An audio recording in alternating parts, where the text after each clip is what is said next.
son et de volume sonore qui perturbait l'expérience. J'ai donc enlevé tout traitement de voix qui était intégré dans un logiciel pour permettre d'avoir une meilleure qualité et que je puisse donc utiliser le mode binaural de façon correcte et de façon plaisante pour vous. Qu'est-ce qu'on va faire aujourd'hui, me direz-vous? Eh bien, j'avais envie depuis un moment de faire une vidéo horreur. Enfin, je dis depuis un moment, depuis que j'ai envie de me lancer dans la SMR. Je sais que je veux faire des vidéos sur de l'horreur, du paranormal. Et j'ai donc essayé de trouver quelque chose d'intéressant à vous raconter. Mais devant la difficulté de cette tâche, je pense que je vais seulement lire avec vous des topics sur Reddit. Car les gens racontent diverses expériences qui peuvent plus ou moins vous intéresser. Nous allons donc lire plusieurs topics, plusieurs parties qui pourraient potentiellement être de bonnes histoires ou être absolument éclatées.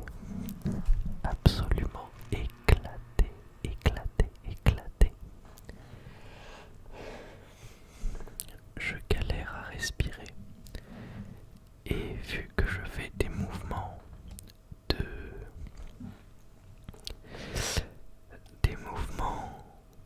personnes en difficulté autour du micro, je fais un max de bruit avec ma chaise.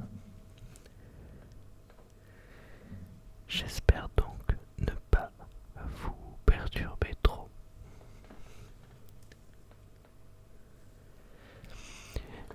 Le premier Reddit que nous allons regarder parle des expériences paranormales les plus effrayantes que l'on ait vécues dans notre vie. On part sur un classique, pas beaucoup d'originalité pour ce premier topic, mais ce n'est pas grave. L'important, c'est d'avoir un sujet de vidéo. Alors le premier nous dit, alors sa phrase commence par ainsi.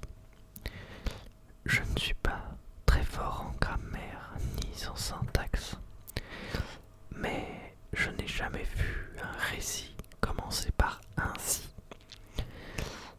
car je ne vois pas à quelle proposition précédente renvoie son ainsi. La phrase n'a pas encore commencé que je ne comprends déjà rien. Mais ce n'est pas grave, nous sommes là pour nous détendre. Ainsi, les escaliers menant à mon grenier sentaient les cheveux brûlés depuis 3 jours. Extrêmement étrange, car c'était justement ce quartier, et j'ai une très vieille maison avec des courants d'air. Le 4e jour, je suis rentré du travail, juste avant la nuit, et dès que j'ai franchi la porte, j'ai eu l'impression d'avoir quelqu'un debout au-dessus de mon épaule, respirant dans mon cou. Le sentiment était si fort que j'ai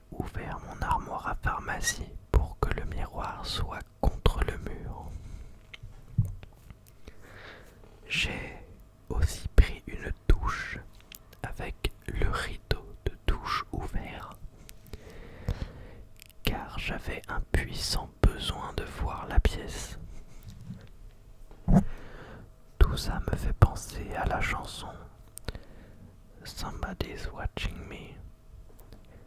Je ne sais plus si c'est le titre exact, mais c'est pas grave. Vous savez, c'est la chanson pas du tout chantée par Michael Jackson, mais où le mec a la même voix que Michael Jackson. Et il chante une chanson dans le style de Michael Jackson. Et c'est le genre de chanson où lorsque l'on l'écoute pour la première fois, on se dit waouh, c'est pas Michael Jackson qui chante ça. Je suis peut-être le seul, mais c'est pas grave.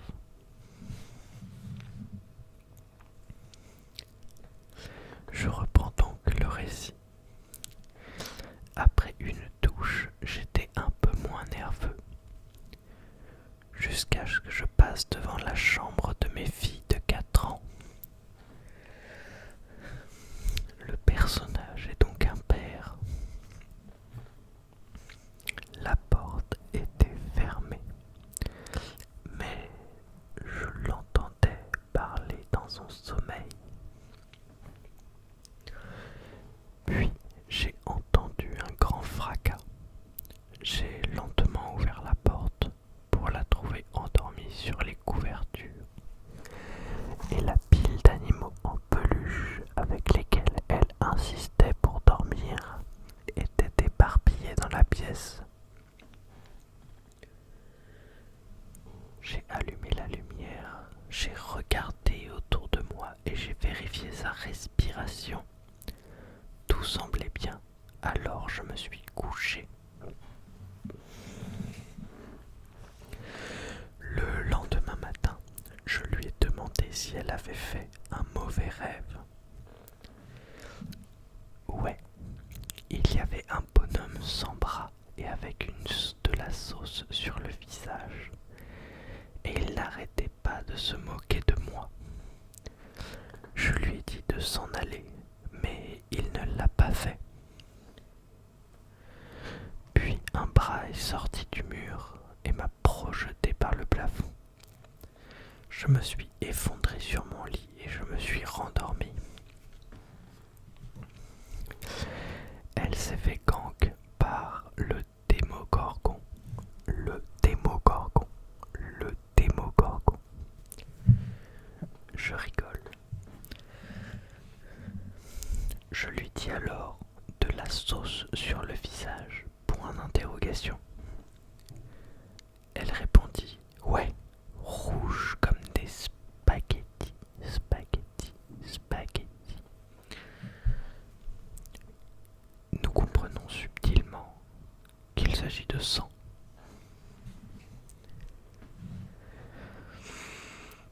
La personne se répond à elle-même en continuant son histoire. Elle dit oui, virgule, j'ai taché chaque coin de chaque pièce de la maison jusqu'à la porte d'entrée. J'ai maculé tous les habitants de la maison avant de laisser le reste entrer. Je n'ai pas eu d'incident majeur depuis, mais depuis que nous sommes dans la maison, environ une fois par an, quelque chose tombe d'une étagère au sous-sol ou au grenier. Cela ne s'est pas arrêté. J'ai une violente impression qu'il manque un bout du récit. Cependant, l'idée ici est de vous détendre et de vous endormir. Et je pense que ça peut faire le faire quand même. Car vous avez saisi l'idée de l'ambiance de tout ça, de cette histoire. Je récapitule quand même. C'est un monsieur qui a cru voir une silhouette. Et quand il discute avec sa fille, il comprend que les bruits qu'il a entendus la veille dans sa chambre sont en fait un soi-disant cauchemar qu'elle aurait fait, où un homme sans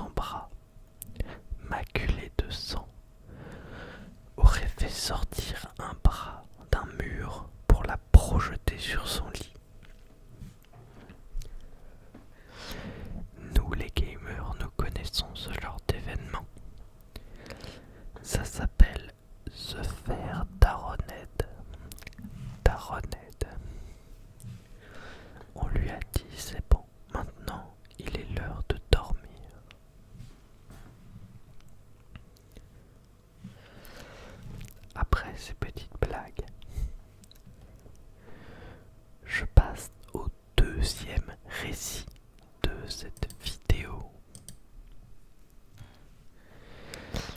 C'est cette fois une dame qui nous dit qu'elle a grandi dans une maison hantée. Donc il en faut beaucoup pour que quelque chose de paranormal m'effraie vraiment.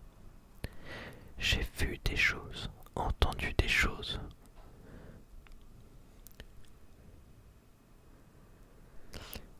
Elle dit ensuite: voici la seule chose qui m'a vraiment fait peur.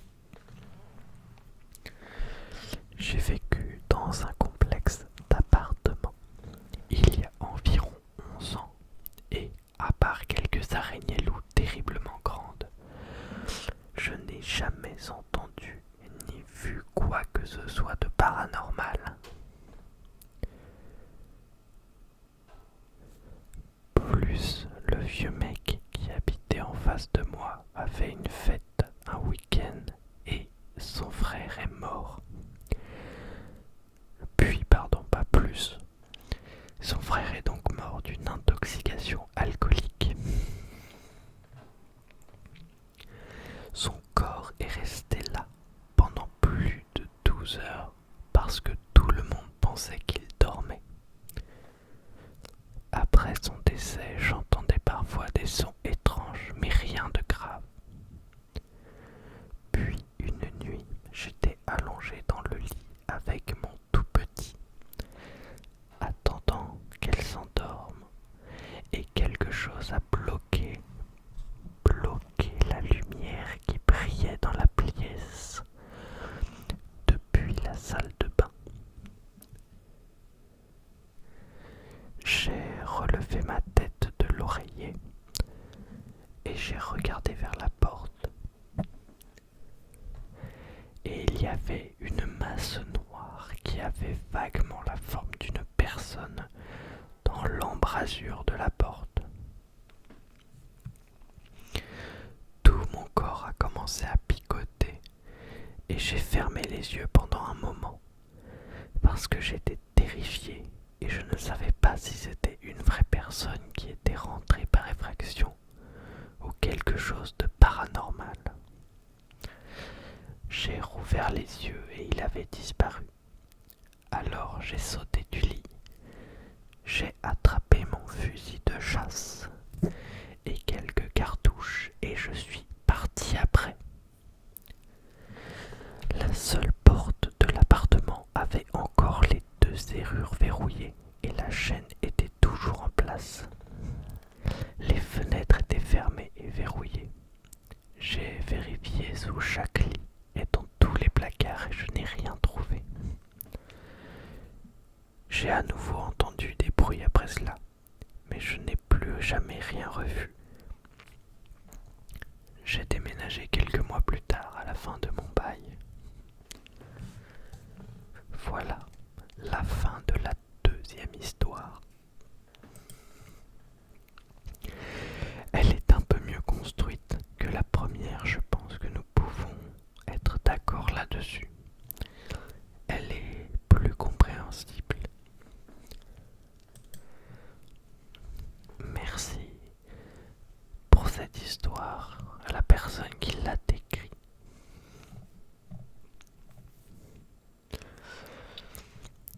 Je regarde et je pense vous en lire une dernière.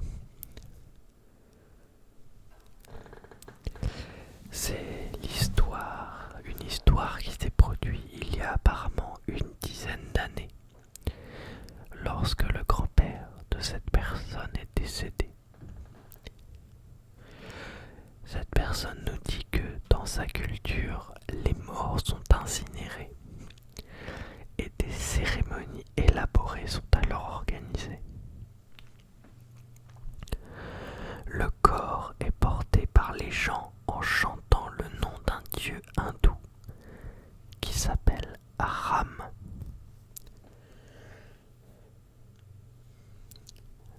Cette cérémonie se produit après avoir habillé le mort et l'avoir recouvert de couleurs cérémonielles. Cette personne nous confie également ne jamais avoir été très proche proche de son grand-père. Il se souvient à peine avoir eu beaucoup de choses à lui parler. Mais ses parents lui disaient qu'il lui parlait beaucoup quand il était enfant. Dans tous les cas, son grand-père est mort et il ne sait pas beaucoup de lui, pas beaucoup de choses de lui, à part qu'il était le patriarche de la famille et que tout le monde le respectait. Tout le monde le respectait. Tout le monde le respectait.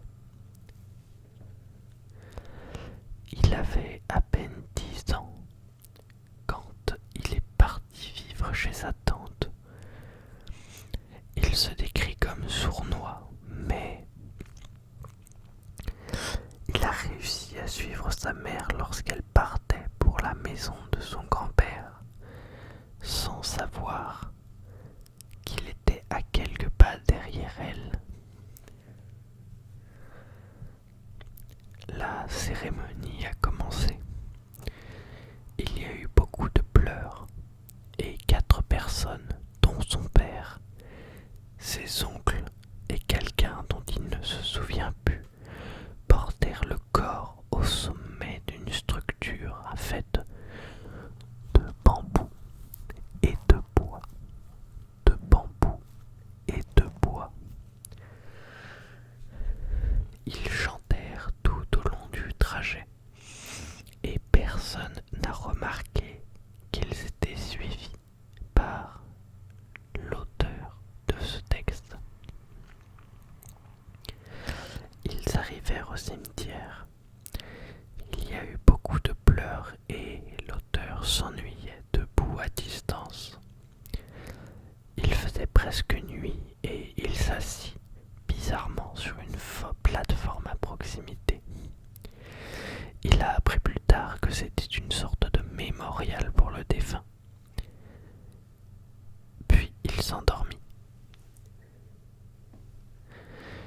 Bien évidemment, les heures passèrent et quand il se réveilla, il n'y avait plus personne, juste les dernières flammes qui brûlent à travers les morceaux de bois. Il paniqua, regarda autour de lui, mais il n'y avait plus personne. Il se mit alors à courir vers le bûcher en espérant que peut-être certains de ses proches le repéreraient près du feu et le rattrapèrent. Mais encore une fois personne. Il pleura donc. Il regarda autour de lui pour voir s'il pouvait trouver un chemin vers la rue. Le cimetière se trouvait à la périphérie de la ville. Et il était immense à ses yeux. Des rangées après des rangées de ces monuments commémoratifs qu'il a mentionnés plus tôt.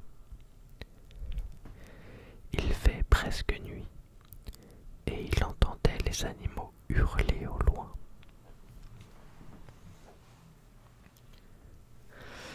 Pendant tout cela, il avait le sentiment effrayant d'être observé.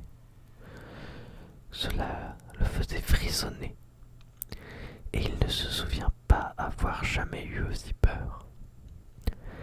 C'était un sentiment qu'il décrit comme sombre et nauséabond. Un sentiment de catastrophe imminente. Il pleura plus fort et commença à courir. Il ne savait pas qu'il s'enfonçait encore plus profondément dans le cimetière, plus loin de la route qui l'emmènerait à la maison.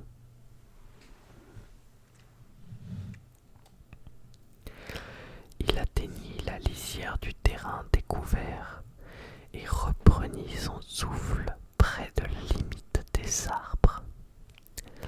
Il entendait des voix faibles venant au-delà de la silhouette des arbres devant lui.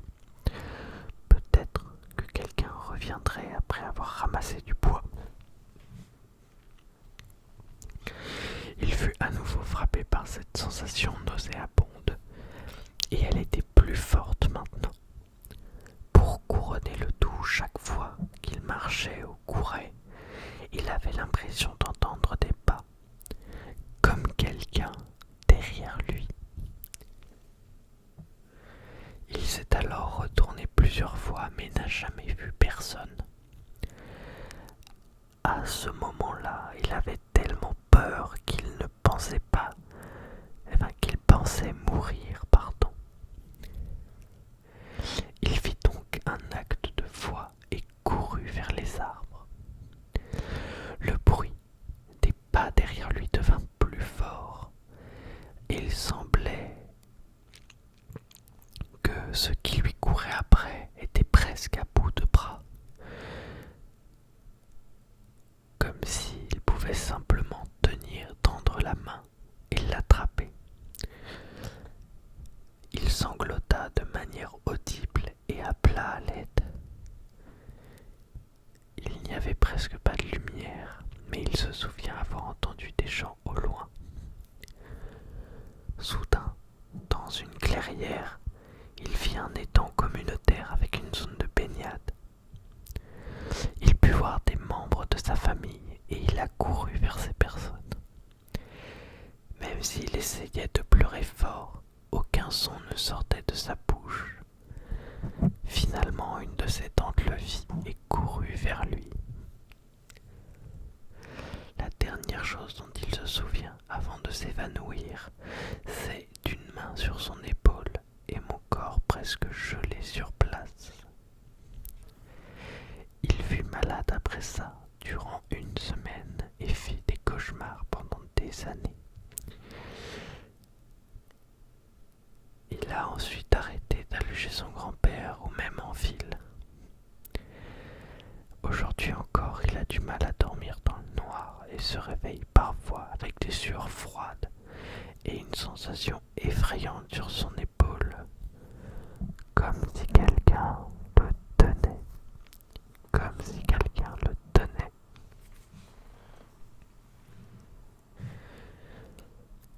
Voilà les amis, je vous remercie de votre écoute. Je ne suis pas un grand narrateur, j'espère donc que cette vidéo vous aura plu, vous aura plu, vous aura plu, vous aura plu. J'espère que ces histoires vous ont intéressé, même si elles n'étaient pas très effrayantes. L'important, c'est que vous soyez détendus et j'espère avoir relevé ce défi. Vous me le direz. À bientôt.